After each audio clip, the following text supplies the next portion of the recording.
Right, hello, greetings. It's Thomas Daffern speaking, hello.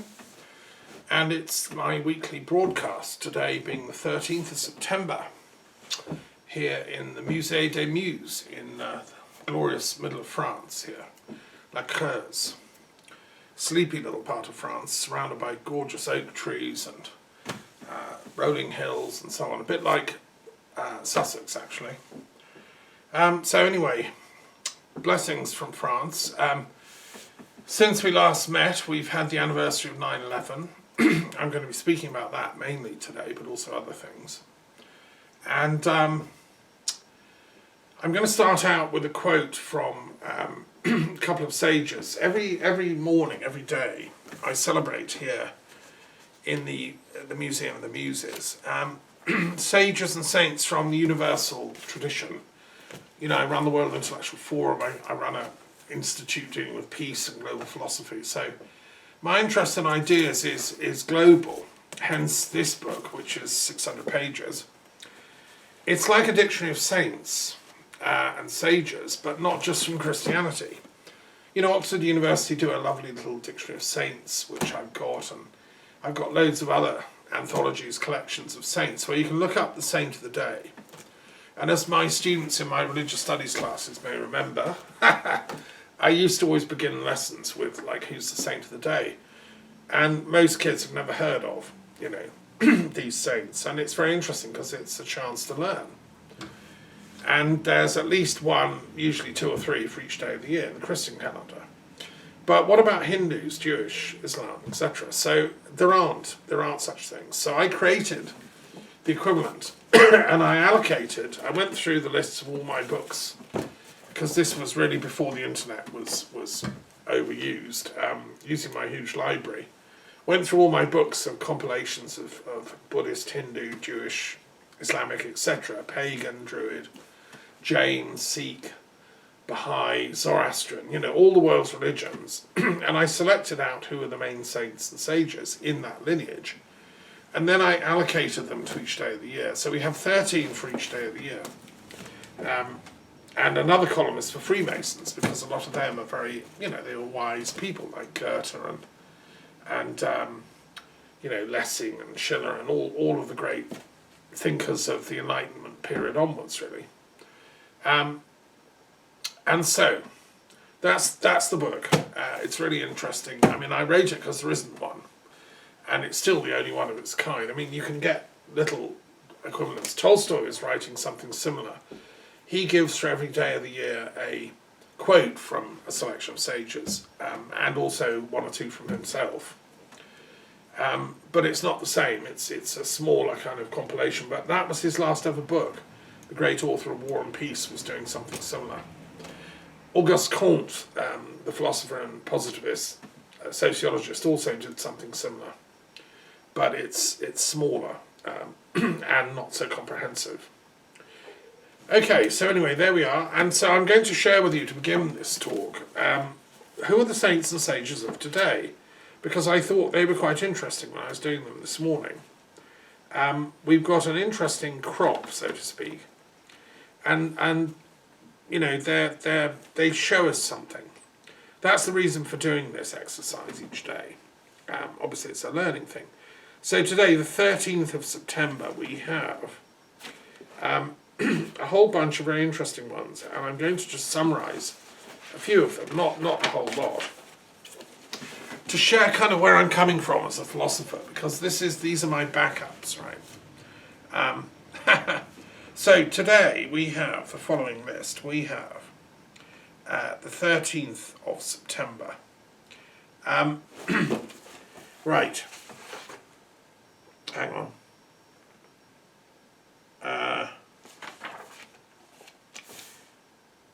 Okay, so that's interesting. Right, so we have, for esoteric, we have Andrea Puharich, who's interesting. He was a parapsychologist who studied Uri Geller, who I have met, and whose you know, skills seem to be genuine. They're quite deep. Geller and Puharich went into it in great detail and came up with various theories of consciousness and so on. He's a transpersonal psychologist. we have a Russian psychologist, Vygotsky, who died in 1934, who was one of the great psychologists of Russian academic thought. And people don't realise how deep the Russian philosophical tradition is. It goes back to, well, you know, in the 19th century, everyone was interested in studying Hegel in Russian thought. And you had great thinkers like Solovyev and others. In the 18th century, they were all very interested in Freemasonry. And circles of radical thinkers like Radishev and so on in Petersburg and Moscow were either Freemasons or inspired by them. And Freemasonry was a kind of universal esotericism that had spread and inspired them all. And it was actually in Russia, it was launched and founded by a Jacobite Scot called Keith, who brought higher degrees of Freemasonry from Scotland, as the Jacobites did here in France as well. And, you know, they were interested in the Kabbalah, in mysticism, in mathematical mysticism. And it was a spur to the beginning of Russian science, as it was in France and Germany. The Enlightenment was greatly inspired by all that.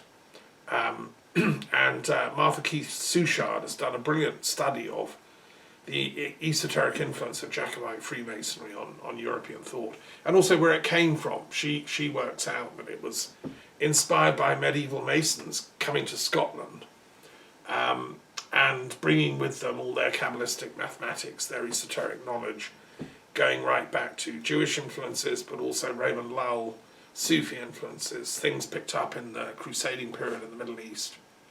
You know, and it all came to a head in Scotland, where these amazing Renaissance savants were, and then it culminated in the Jacobean time when King James I became King of Great Britain. He brought with him, when he came south and took up residence in London and Windsor and so on, he brought with him this amazing polymathic Masonic esoteric court of savants, who then mingled and merged with the English court, Francis Bacon being the key intellectual at the time, and they created you know, a very complex esoteric system of initiations which were based on these ancient mathematical Pythagorean ideas, but going ultimately back to ancient Egypt and the you know, the Greeks and so on, and the Phoenicians, Solomon's court. And Bacon wrote his book, The Advancement of Learning, at that time, dedicated to King James, who he called the New Solomon. The hope was Britain would become a haven of the arts, liberal sciences, mathematics, and you know, the new sciences. On behalf of the world, we would be able to then share the fruits of that, not for selfish power ends, but for humanity. And Bacon, you know, was a universal thinker in that lineage. So anyway, here we have... And it inspired Russian, German, you know, French thought and so on. Okay, then we come to our Muslim, Khwaja Yusuf al-Hamdani, 1048 to 1140, born in Merv, near Hamdan, went to Baghdad, aged 18, studied with many great sages, had a spiritual Sufi teacher, and he wrote many books and founded the Khwajan order of Sufis, which, I mean, I'm very interested in the history of Sufism. I've, you know, taken initiations myself, and with J.G. Bennett's work on the history of the Masters of Wisdom, this chap is a key figure. J.G. Bennett was a Welsh-English sage who lived and met Gurdjieff and Ouspensky and tried to work out scientifically and mathematically what reality is, you know. A very noble ambition. He was a brilliant man. He wrote a huge work called The Dynamic Universe, which I commented on in my PhD thesis. He's one of these transpersonal historians.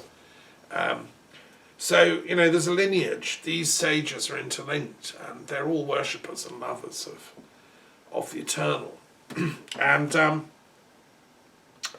so I want to, at this point, I want to quote from the Quran, because I'm also doing a commentary on the Quran at the moment. I'm just about to finish, and I've got 3 or 4 more surahs to do. This is a project, it's taken me really, well, 30 years of study since I first ever read the Quran properly, cover to cover, detailed. in my early 20s when I was living in Canada and was going through my intense period of philosophical study. Then I've studied it since, and obviously I've taught at the Muslim College, and I've taught Islamic studies in schools and universities and for courses and so on. And obviously I decided about 8 years ago to do a detailed line-by-line commentary on the Quran, because it's misused both by extremist Muslims who use it as a sort of military handbook, which is not what it's about, and also by anti-Muslims who use it as a, oh, I told you, they're all crazy, let's kill them all type of handbook. You know, the Steve Bannons, the Islamophobes who are behind Trump. And I can't abide either of these. They're both extremists. I'm an Aristotelian, middle-of-the-road intellectual who wants peace and harmony.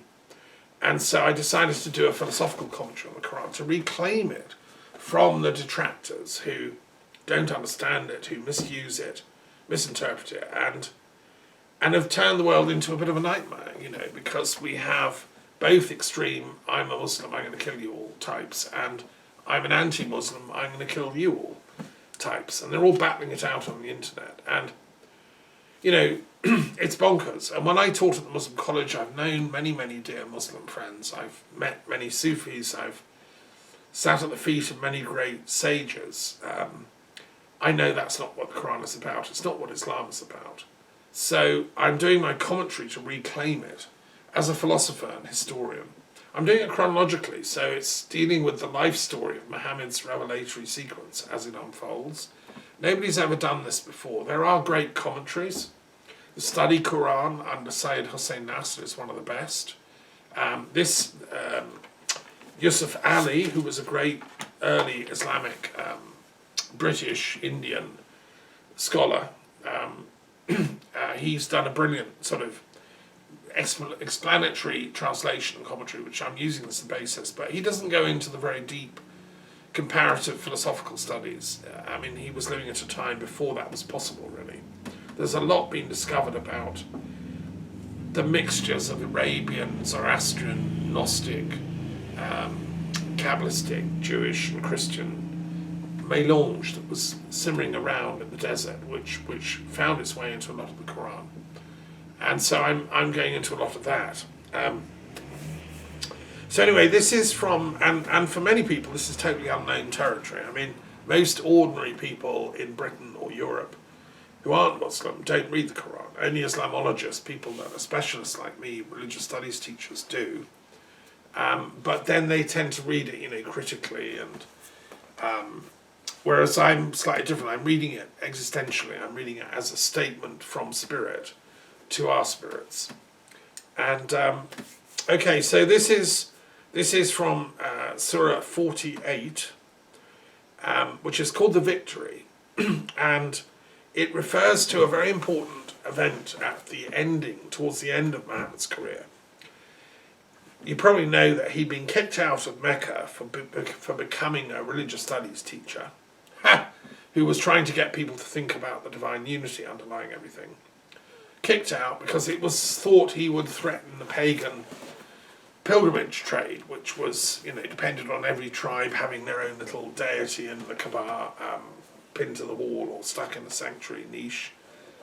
And so it was a sort of interfaith hive for the marketplace of coming and selling wares and so on. So the merchants of Mecca opposed Muhammad, kicked him out. He went to Medina.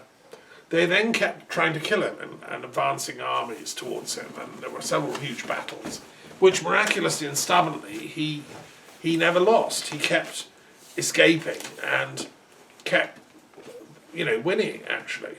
I mean, the movie's never been made. There's the message. I would love to make the movie of Muhammad and his early life, and then his later life, right down to his death, and then maybe a sequel about the imams who inherited Abu Bakr and you know, Umar and Uthman, and then down to Ali. That could be the sequel, or maybe have one film on each of them. They deserve to be better known in the West. Only if we understand and advance religious understanding like this will we get peace on this planet, in my opinion. Anyway, so we come to the end, towards the end of Muhammad's life, And this is the this is the quote. Truly, did God fulfill the vision for his apostle? Ye shall enter the sacred mosque, if God wills, with minds secure, heads shaved, hair cut short, and without fear. For he knew what ye knew not. And he granted, besides this, a speedy victory. Now the story is that Muhammad had had a dream. He was now, locked into combat with the Meccans who kept trying to attack him. And he wasn't therefore able to go on his pilgrimage to Mecca, to the Kaaba, which was a holy sanctuary for him. And he believed had been built, the first edition of it was built by Adam, and then it was destroyed in the flood, and then it was rebuilt by Abraham. Been rebuilt a few times since, but fundamentally it was the primal ancient sanctuary temple of the Semitic peoples, of the children of Abraham.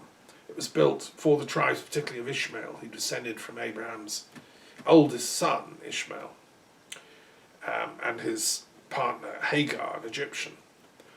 So that's what Muhammad believed, and that's why it was so important to him, to have it restored to its pristine, primal religion. Before all these later idolatrous type things got in the way, but he couldn't do it because he'd been locked out of Mecca, they were opposed to him.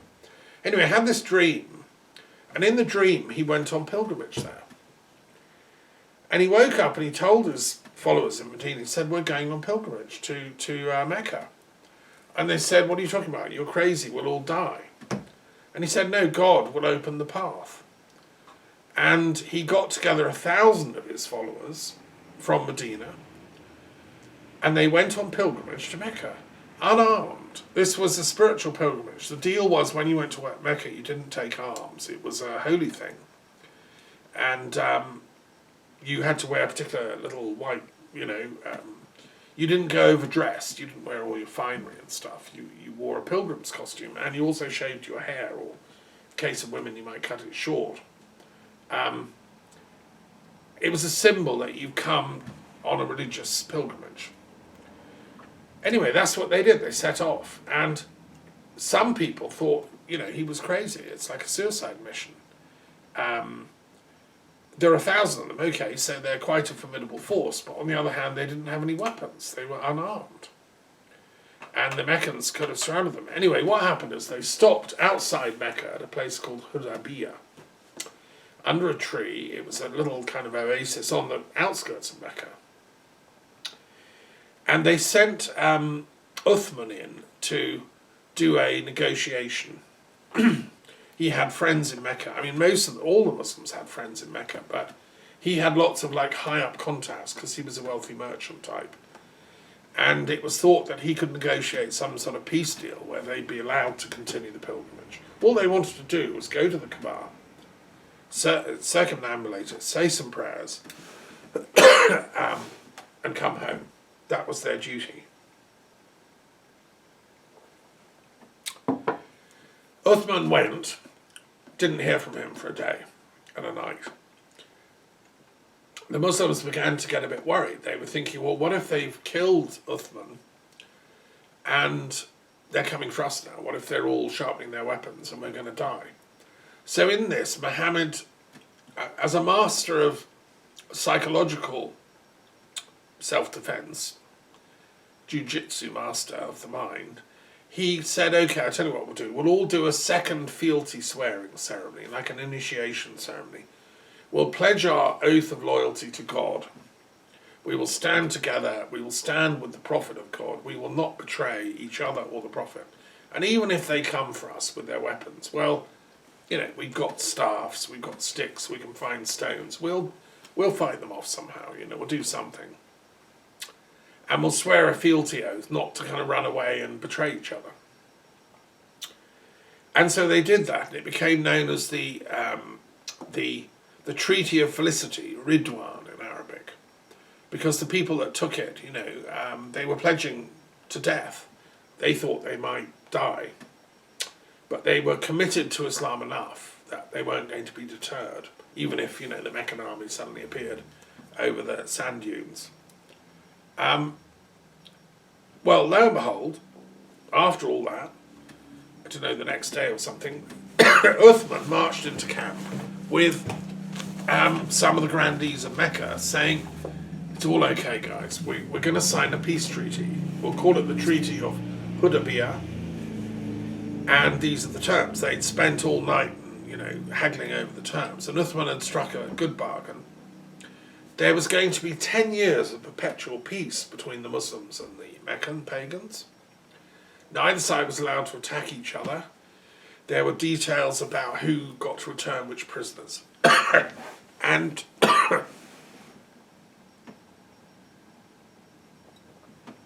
it's a miracle. Everybody started celebrating. And they were allowed to come on pilgrimage each year. But starting the following year, the Meccans weren't ready for them. So they said, in the treaty, you can come on pilgrimage, but you'll start next year. Which is fair enough. It was a middle of the ground, such as I believe in. It was the virtue is the mean, as Aristotle said.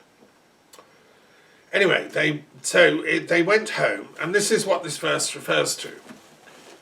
They won the greatest victory, which is the victory of peace. And so, out of that dream of Muhammad, had actually come a real peace now.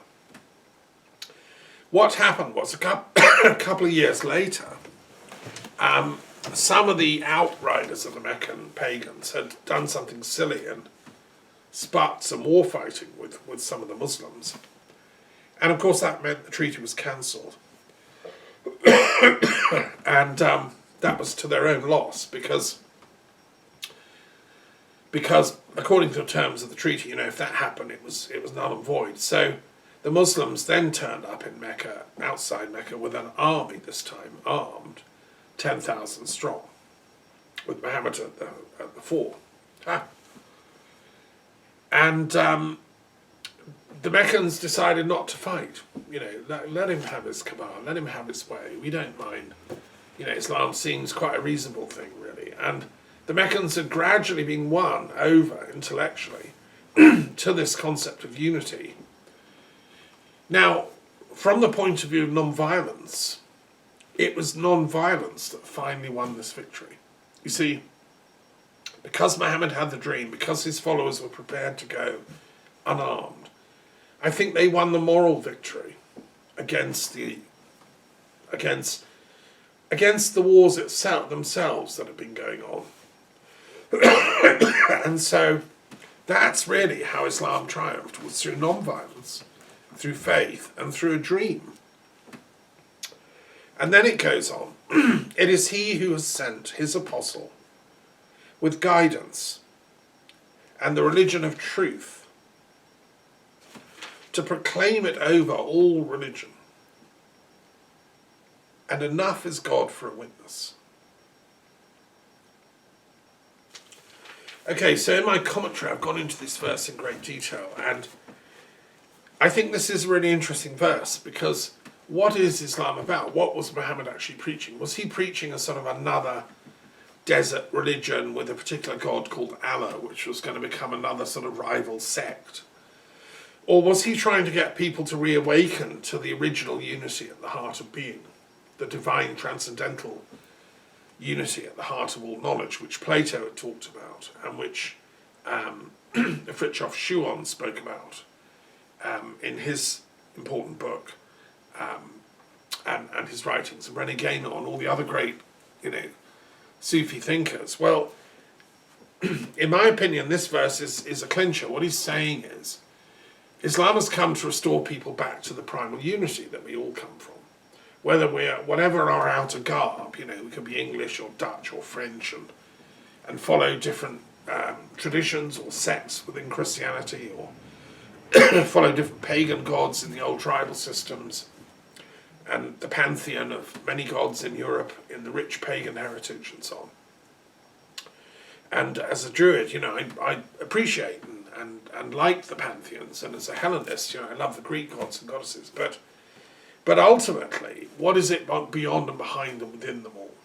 Well, it's that one thing called truth, hak, ultimate truth, which is Dharma itself.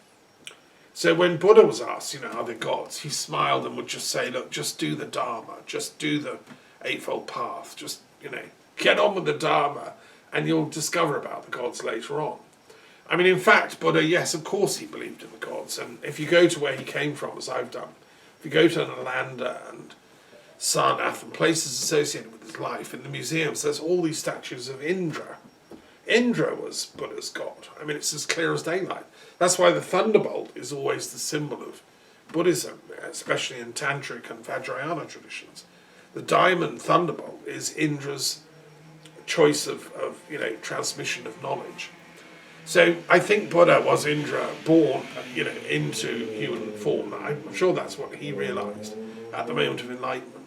And that's why they talk about the diamond body when you reach enlightenment. But you don't need to kind of... the most important thing is to do the Dharma, right? And that's, I think, what Muhammad is saying here. Muhammad is just reminding us all as human beings, look, wake up, guys, get on with the ultimate truth, and don't have God battles, So anyway, that's where I'm coming from. As a Sufi, as a sage of philosophy, that's the Platonic position. And the verse goes on, then it affirms that this truth is there in Islam, it's true in Judaism, it's there in Christianity. In the gospel is like a seed which sends forth its blade, then makes it strong. It then becomes thick, and it stands on its own stem, filling the sowers with wonder and delight. That little snippet is very interesting because it proves that Muhammad, or the angel that's channeling down into Muhammad, had heard the gospel story of the sowers and the seed. Because it's taking that Christian image when Christ taught and said, I'm giving out these teachings like seeds, and some will fall on deaf ears like on a stony path. They'll forget them the next day. Others, they will take fruit and grow, and they will grow into wonderful, wheat or whatever. Well, Muhammad is taking exactly the same image, or the Quran is, channeled through Muhammad. And it's saying, look, this grass has really grown. It pushed out from the seed, it became a little blade of grass. Then it grows a strong, tall plant, which is now standing tall. And that is Islam. That is what Muhammad is saying. Look, we're one of the places where the seed caught, here in this desert, in the middle of nowhere. And so that's a beautiful image as well. So Muhammad, again, here, the Quran is saying, the ultimate truth, the Dharma, is within Islam, it's within Judaism, it's within Christianity, it's within Druidry, within Hinduism, within Buddhism. Now, Muhammad didn't know the names of all the religions. He was not a school-learned man. He'd never been to university, he'd never studied comparative religion. He was an intuitive, self-taught mystic, as Thomas Carlyle said in his essay, and Goethe recognised, who reached that kind of plateau of seeing independently. And it's our duty as scholars now to sort of sketch in the missing bits, because the Quran is quite it's sparse. It only has the bare bones. It's up to us to put in all the detail, and that's what my commentary is doing. So that's my point about universalism for the saints of today. And this Sufi, who founded the Khwajan Brotherhood in Central Asia, Yusuf al-Hamdani, was in that lineage. We also celebrate today Cebutti, who was one of the 10 disciples of Buddha. Also Guillermo Postel, 1510 to 1581 for Christians, who was, I think, one of the most amazing French thinkers that ever existed. He was from France here, where I'm living. He was a polymath. He was like the French John Dee. He studied Oriental manuscripts. He became a collector of manuscripts. He was sent by the Renaissance King Francis I, who was the patron of Leonardo da Vinci from Amboise, he sent Guillaume to the Ottoman Empire to collect manuscripts and things. He came back with loads of Kabbalistic, Sufi, kind of Quran commentaries, you name it, and realised, like I realised, that they're all one. And he wrote books about how we can get world peace through reconciling all the religions. And this is all happening in about the 1540s, you know. I mean, this guy was a genius. He knew Venice well. He had friends there. I've been to Venice, to the Jewish Quarter, and, you know, paid my respects there. So did Guillaume. And he was, you know, he was someone that had realised the incredible interconnected unity of all these religions. So, yes, Guillaume Postel, one of the greats. I wrote actually to a professor at the Sorbonne suggesting that we work on a collected works of Guillaume Postel. It's never been done. There are still manuscripts never translated, even into French, let alone English. I suggested we do a kind of, and if I don't do it in my lifetime, I hope somebody else will. There needs to be a collected works of Guillaume Postel. And he was a great mathematician. When John Dee came and lectured in the Sorbonne, actually, I think Postel was in the audience. They probably met. That would make a great movie in itself. So would his life, actually, because he travelled all over the Middle East, Damascus, you name it. Typical, you know, savant searching for peace through universalism. So that's where I'm coming from. And today is also St. John Chrysostom, one of the great saints of the church. He was a great preacher and mystic and, you know, one of the doctors of the church, he's called. Right, so that's the saints of today. And that's kind of, I wanted to share that because, you see, what frustrates me as a universalist philosopher is, why is humanity not living up to this? Look, 500 years ago, we had Guillaume Postel and John Dee and all these other sages. We had nearly 1,000 years, we had Yusuf al-Hamdani teaching universal wisdom. And here we are in 2020 on lockdown because of some possible bioweapons leak and with nuclear weapons poised that could annihilate every city on the earth in 10 minutes. I mean, have we not learned anything? Have we not read all these things? Have we not studied them? Why do these people bother to teach? Why did J.G. Bennett write his 4-volume dramatic universe if we just misuse all that knowledge and use it for our selfish, egotistical, nationalist ends? So that's where I'm coming from. And now I want to move on to my next topic, which is 9/11, you see, because we just had the anniversary of that. And I did something quite important in my own little way with colleagues. You see, I remember distinctly, I was with a Sufi friend of mine, my then partner, when 9/11 happened on that fateful day. We watched, you know, the buildings collapsing and we were all told within like a few minutes it was all Bin Laden and Al-Qaeda, and we sort of swallowed that propaganda. I distinctly remember thinking, well, hang on, that's a bit quick, let's suspend judgment here. It sounded too neat, you know. And because I'm a historian, I knew that Osama bin Laden had been actually helping,